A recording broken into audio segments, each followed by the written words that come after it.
Eu nunca pensei que isto fosse acabado, digo sinceramente. Uma montanha rachada mesmo ao meio. Vamos evitar as curvas do IP4, acredito. Vamos evitar aqueles pequenos incidentes em que às vezes os caminhões avariam. Em média, a cada 15 dias que passava, a cada 2 semanas, morria uma pessoa no IP4. Há coisa de um mês e pouco, o último nevão que houve, tivemos colegas que saíram do Porto à 1 da tarde e chegaram a Vila Real às 7. Claro que estou ansioso por passar, não é? Acho que vai ser rentável para todos, isto é uma necessidade. É bom, venha ele.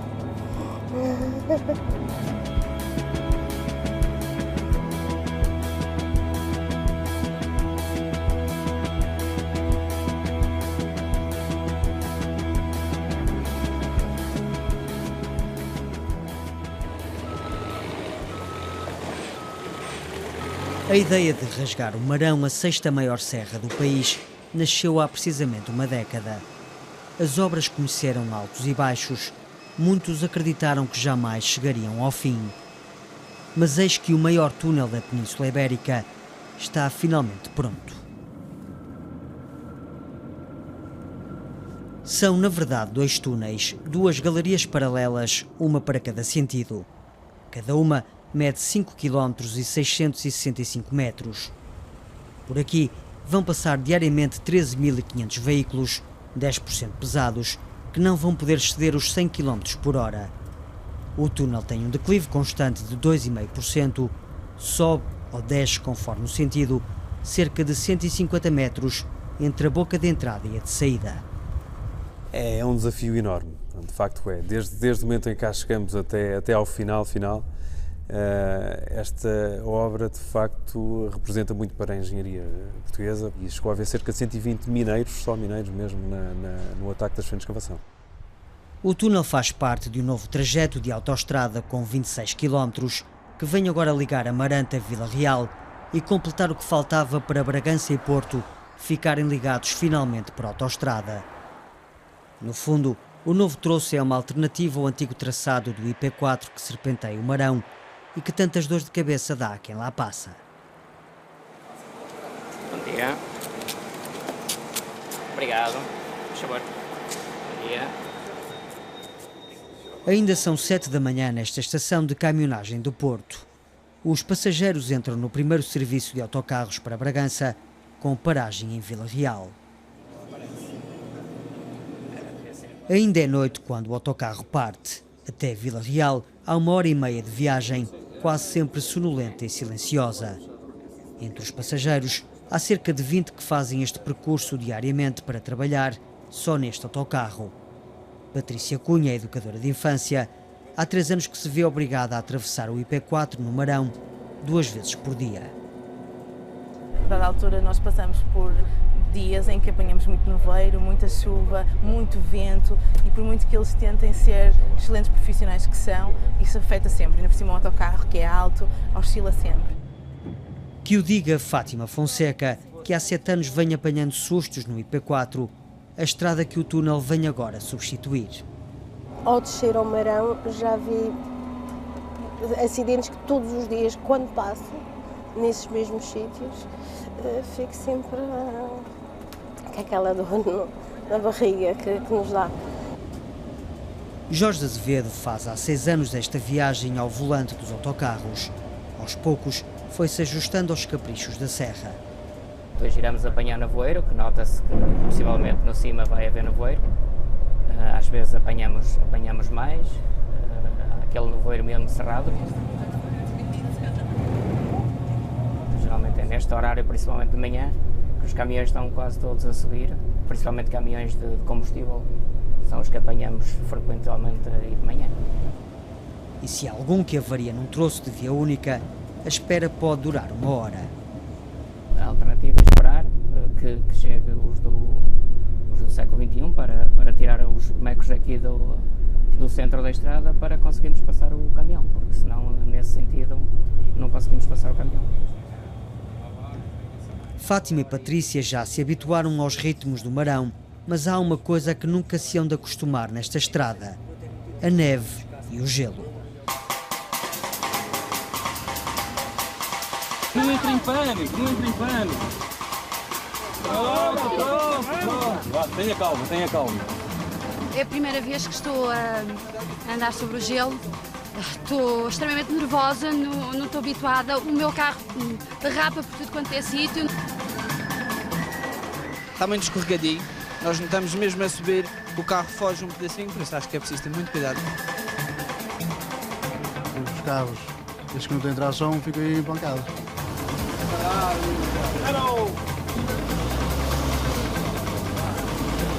É o problema agora. O grande problema agora já não é só a neve, é também o gelo que está na estrada. Também um bocadinho. Em média acontecem 3 a 4 nevões por ano no Alto de Espinho, o ponto mais alto do IP4.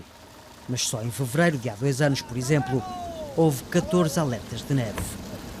Já fiquei 2 horas, 3 horas, muitas horas mesmo. Sempre que a Proteção Civil lança um desses alertas, Manuel Fraga e José Santos avançam em 2 caminhões limpa-neves para a serra. E varre muita da neve? Toda. Se continuar a nevar é normal que, passado 1 minuto, já tenha outra tanta no piso, não é?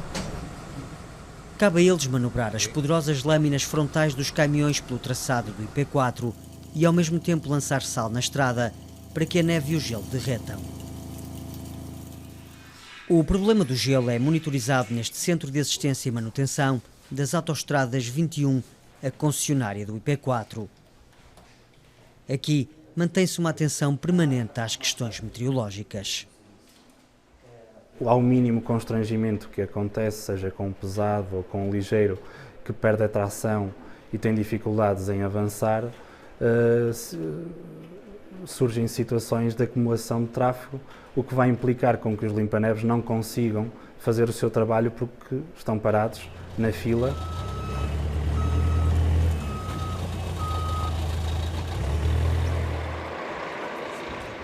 A construção do túnel chegou a ter 750 trabalhadores no pico de obra. 4 equipas de escavação atuavam em simultâneo nas 2 galerias, sempre com recursos explosivos.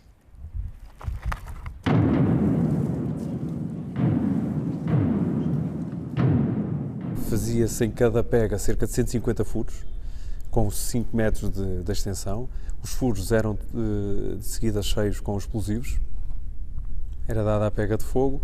Depois dada a pega de fogo, havia um período de cerca de 30 a 45 minutos para a remoção dos fumos e dos gases provocados pela escavação. Portanto, cada pega com cerca de 4 metros de avanço, 4 metros e meio, produzia cerca de 400 metros cúbicos de escombro, de material a remover.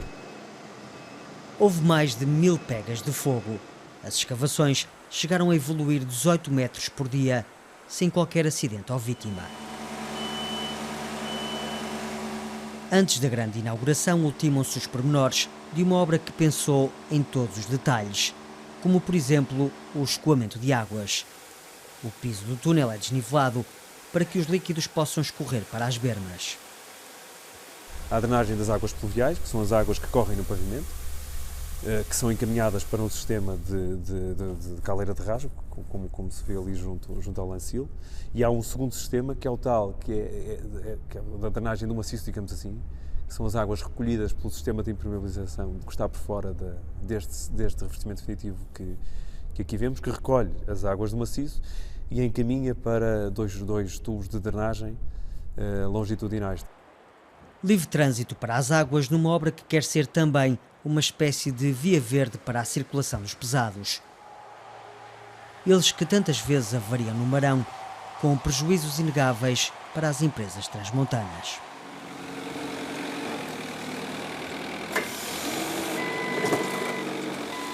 O túnel é agora uma esperança para aqueles que estão no interior do país, como esta empresa de Bragança de materiais de construção, a terceira maior do distrito, com 15 milhões de euros anuais de volume de negócios. A nossa maneira de estar, a nossa mais-valia é tentar fornecer o cliente da noite para o dia. Chegamos a ter encomendas às 8, 9 da noite, do dia anterior, e às 8 da manhã estão no estaleiro do nosso cliente. Uma filosofia de negócio que sai penalizada sempre que os 14 caminhões TIR da empresa partem para o litoral via Marão. Por dia, fazem chegar 100 toneladas de material à área do Grande Porto. Hoje é um dia até à noite. Paulo trabalha há 2 anos nesta empresa, Alexandre há 6. Ambos atravessam o Marão 2 a 3 vezes por semana. Conhecem bem os prejuízos que a serra implica, a começar pelos consumos de combustível por causa das subidas acentuadas. E aqui agora vai gastar 140, 150, né, nesta subida, que é uma subida pequena. Deste lado para lá só menos, se for de lá para cá só muito mais. E os carros aqui têm um consumo, sobe muito a média. Ou seja, o Marão só por si leva quantos litros de gasóleo? Bom, assim, de cabeça não sei dizer bem, mas pelo menos alguns 50 litros por aí para subir estes 15 km gastará ou mais. Há ainda que acrescentar as avarias que atrasam a entrega das encomendas e o desgaste do caminhão. É muito a subir e os carros aquecem muito, tubos rebentados de água, de travões. Nas descidas são os travões? Nas descidas são os travões, normalmente quando se vem do tempo a descer, isto pode ficar sem travões a qualquer instante, pode ficar sem travões, a pessoa nunca sabe o que é que acontece. Pelo menos ainda há as saídas de emergência que uma pessoa pode, às vezes, evitar acidentes, mas se tiver um parado à frente não há hipótese. Passar com um caminhão TIR pelo túnel vai custar 4,90 €, de automóvel 1,95 €. Mas os veículos de mercadorias vão ter desconto de 10% durante o dia e 25% à noite e fins de semana. Está previsto serem menos 10 km, as subidas muito menos acentuadas, logo as descidas também, poupança de combustível, poupança de tempo, andará 30 € a viagem de caminhão no ganho, já a descontar o valor das portagens, que dará, se mantivéssemos a frequência das passagens que temos até agora, andará nos 15, 20 mil € por ano. Bragança tem atualmente uma centena de empresas exportadoras. Em 2015, movimentaram 612 milhões de euros para o exterior, usando muitas vezes o Marão para chegarem ao Porto de Leixões, em Matosinhos. O túnel pode ajudar a região de Trás-os-Montes a encurtar as distâncias e a ficar mais competitiva. A minha confiança é que existam mais empresas, grandes empresas, a investir no nosso território, que mais empresas aproveitem também o nosso posicionamento face à Europa. Nós estamos numa porta de entrada da Europa, temos uma relação de vizinhança com o nosso principal mercado, que é a Espanha, e não tenho qualquer dúvida que no futuro as empresas irão olhar para este território como um território de oportunidades e um território facilitador de negócios com a vizinha Espanha. O túnel tem várias metas definidas: diminuir em 35 minutos a viagem Porto-Bragança e um ponto primordial, fazer baixar a sinistralidade grave em 26%.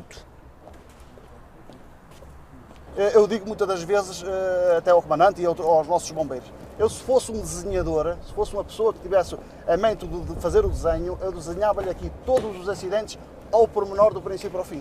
Isto está tudo gravado, isto é com um chip.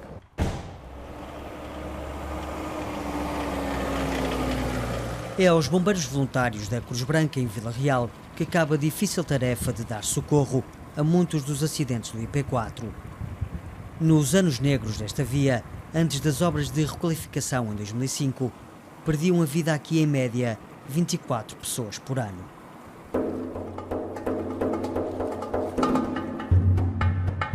Nós temos pontos em todo o lado. Aqui nesta retazinha com aquele indivíduo que teve um acidente contra um autocarro. Ficou encastrado, pronto, teve morte imediata. Aqui também houve outro acidente que um indivíduo de cedo despistou-se, bateu aqui contra estes morros de pedra e também faleceu. Aqui também houve um acidente. Aqui houve uma viatura que bateu contra um veículo blindado daqueles de transporte e cortou o meio, partiu o meio, morreram 2 pessoas. Aqui foi um autocarro, não foi? Todos os dias havia uma chamada e dias com 2 e 3. E às vezes em simultâneo. As chamadas eram tantas que os bombeiros temiam a cada acidente que a vítima dessa vez fosse um familiar. As obras chegaram apenas em 2005 já tarde demais para tantas e tantas famílias. Criaram separadores centrais, um tapete rugoso para melhorar as condições de aderência em piso molhado, desnivelaram-se cruzamentos e a sinistralidade caiu a pique. E verificamos que, por exemplo, numa curva aqui em baixo, no quilómetro 81, em que morreram 11 pessoas, nesse troço de 100 metros, nessa curva do quilómetro 81, chegaram a falecer, infelizmente, 11 pessoas, e depois que houve a intervenção em que se retificou a inclinação da via e em que se introduziu o separador central e os mecos de separação das vias, não houve mais vítimas mortais nessa curva. Luís Bastos formou a Associação de Utilizadores do IP4 para forçar o governo a tomar medidas. Foram muitas as ações que desenvolveram ao longo de vários anos. Estes cartazes resultaram de uma exposição que nós fizemos para um Dia Mundial da Memória das Vítimas da Estrada. Acreditam hoje que a ideia de criar um túnel surgiu muito por culpa da pressão que foram fazendo sobre o poder político e que colocou o projeto de uma alternativa ao IP4 na agenda dos decisores. Só será satisfatório quando o número de mortes for zero. E infelizmente, houve demasiada gente a morrer no IP4 de forma evitável e desnecessária. E as intervenções que se fizeram provam isso, e nós gostamos também de pensar que o túnel também vai provar isso. E o nosso desejo é que o túnel nunca seja palco das tragédias que se verificaram no IP4. O mesmo esperam os bombeiros de Vila Real, que lamentam não terem sido envolvidos nos planos de segurança do túnel. A Autoridade Nacional para a Proteção Civil pediram formação, um veículo de intervenção e equipamentos próprios para prestarem socorro em ambiente de túnel. Mas destes pedidos, só a formação foi feita recentemente, durante 3 dias, em Espanha. Se o túnel está prestes para abrir, nós não estamos minimamente ainda preparados para que possamos fazer lá a intervenção. A adaptação a equipamentos que eventualmente terão que ser adaptados ao túnel e também o próprio veículo, não é? Porque o acidente pode ocorrer logo a partir do primeiro momento em que o túnel esteja aberto. A Proteção Civil faz saber que tem feito um trabalho rigoroso em conjunto com a Infraestruturas de Portugal, a dona da obra, e garante que já proporcionou visitas técnicas ao túnel, formação especializada, adquiriu equipamentos de proteção individual e lembra que até já realizou um exercício operacional. A segurança é, na verdade, um capítulo de muitas páginas dentro do túnel. A Infraestruturas de Portugal diz mesmo que foi além do que a própria lei impõe.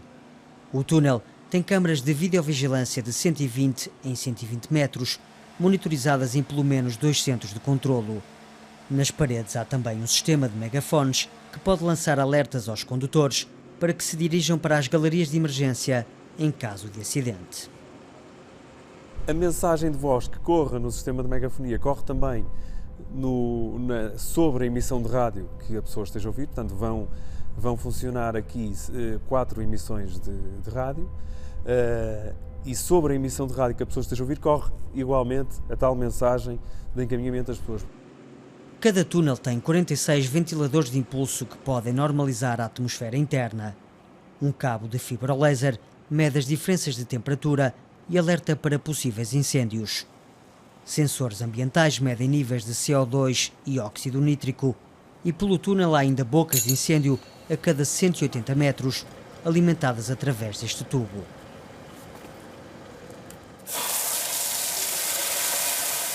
Está ligado a 2 depósitos de 120 metros cúbicos cada um, portanto são 240 mil litros de água que estão no ponto mais alto, que permite o quê? Permite manter esta coluna de incêndio, digamos assim, sempre sob pressão, e 180 metros, os bombeiros poderão, em caso de incidente, ligar as mangueiras e atuar sobre o incêndio.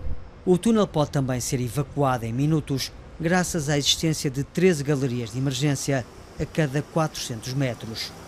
Os condutores são encaminhados para essas passagens através de sinais luminosos. As passagens de emergência estão devidamente sinalizadas, portanto estão marcadas até com uma pintura diferente e vão estar também devidamente iluminadas.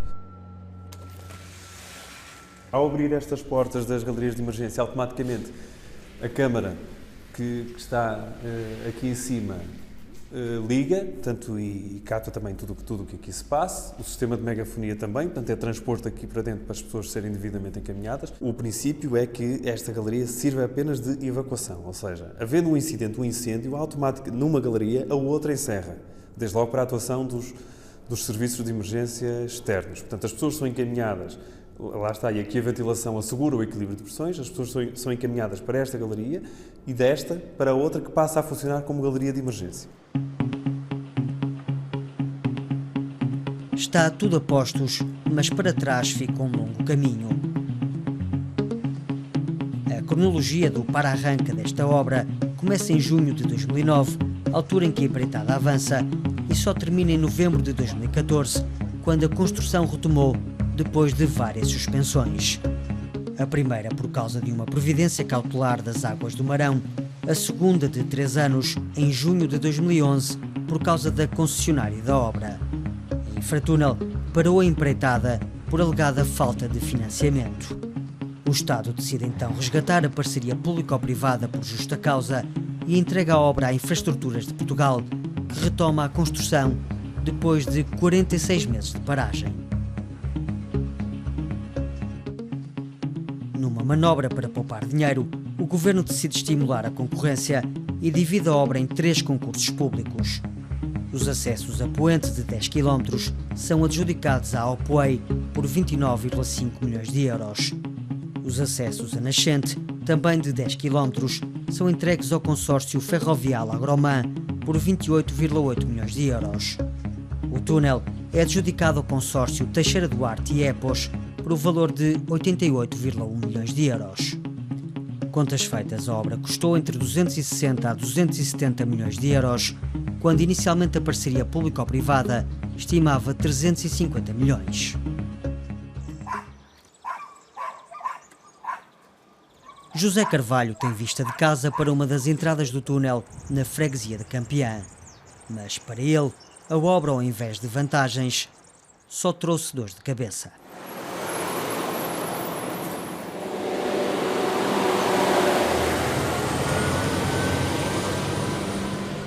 Mais um, agora. Lá vai outro entrar, Teve alturas de passar aqui aos 500 por dia, cheios e vazios. Está aquilo a mesma coisa, sempre a mesma coisa, aquele pó, aquilo no ar. José e Fernanda passaram a viver um inferno de constantes explosões. Tive cá os meus netos a passar férias e quando eles ouviam o alerta de que ia arrebentar o fogo, eles começavam logo a gritar: "Oh, já vão dar tiros." Eles deviam guardar mais um bocadinho de respeito ao pessoal que cá estava. Não, começaram aí a trabalhar de noite e de dia, não avisaram ninguém. Queixaram-se por carta aos anteriores e atuais concessionários da obra, mas sem sucesso. Tiveram que se portar em silêncio, com custos para a qualidade de vida. Para arrebentar o fogo, a gente estava aqui a fazer, até fazia aquele impacto dentro dos ouvidos que parece que até arrebentava os ouvidos. Ouvia-se e tudo aqui a mexer, tudo. Eu tenho uma coleção de chávenas que faço coleção, tive que tirar tudo daqui de cima porque não nos podia ter, caía-me tudo abaixo. Tive que arrumar tudo.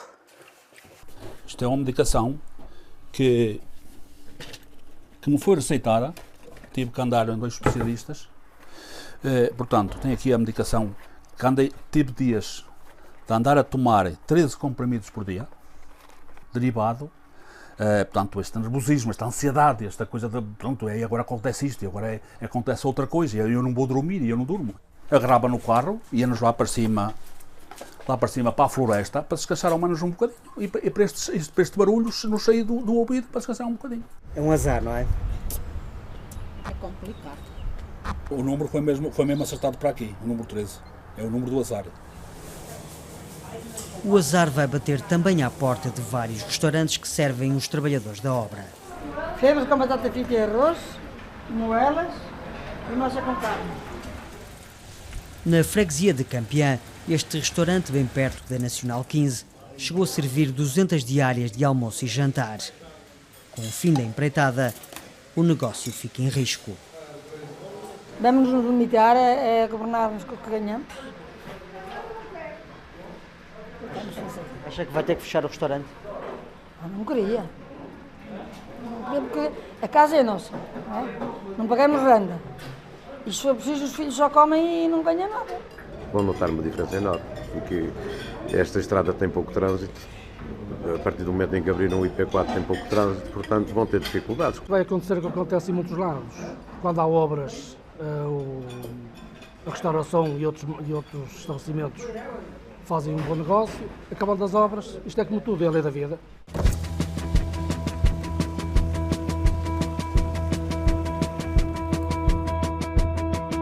A vida vai passar a seguir agora por debaixo da grande montanha, a barreira mítica que tanto isolou Trás-os-Montes.